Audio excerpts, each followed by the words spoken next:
বাধ্য হয়ে আমরা পরীক্ষা নিরীক্ষার কাজ বাদ দিয়ে আমরা এখানে আজকে অবস্থান করছি, কারণ আমাদেরকে নিয়ে জনপ্রশাসনে দীর্ঘগতি সম্পূর্ণ হচ্ছে আমাদের ফাইলটা নিয়ে।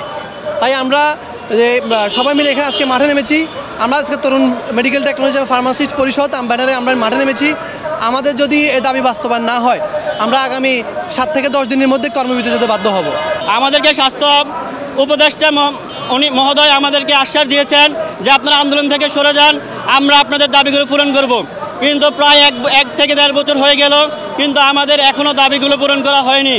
সারা বাংলাদেশে ডিপ্লোমা ইঞ্জিনিয়ার, নার্স, কৃষি ডিপ্লোমা যারা আছে সকল ডিপ্লোমা 10ম গ্রেড বাস্তবায়ন হয়ে গেছে। আমরাই শুধুমাত্র একমাত্র ডিপ্লোমা হোল্ডার যারা আমাদের 10ম গ্রেড বাস্তবায়ন হয়নি। আজকে আমরা বাংলা মেডিকেল টেকনোলজিস্টরা রাস্তায় নামছি, ফার্মাসিস্টরা রাস্তায় নামছি আমাদের প্রাণের দাবি 10ম গ্রেড আদায় করার জন্য। তো আমরা স্বাস্থ্য উপদেষ্টার কথায় সেই আন্দোলন বন্ধ করে উনি বলেছিল তোমাদের 10ম গ্রেড দিয়ে দেবো এবং দাবি দেওয়াগুলো বাস্তবায়ন করব। কিন্তু বিগত 1 বছর হয়ে গেল, আমাদের এখন পর্যন্ত একটি দাবিও বাস্তবায়ন হয় নাই। শুধু স্বাস্থ্য মন্ত্রণালয় থেকে 10ম গ্রেডের ফাইলটি জনপ্রশাসন মন্ত্রণালয়ে পাঠানো হয়েছে।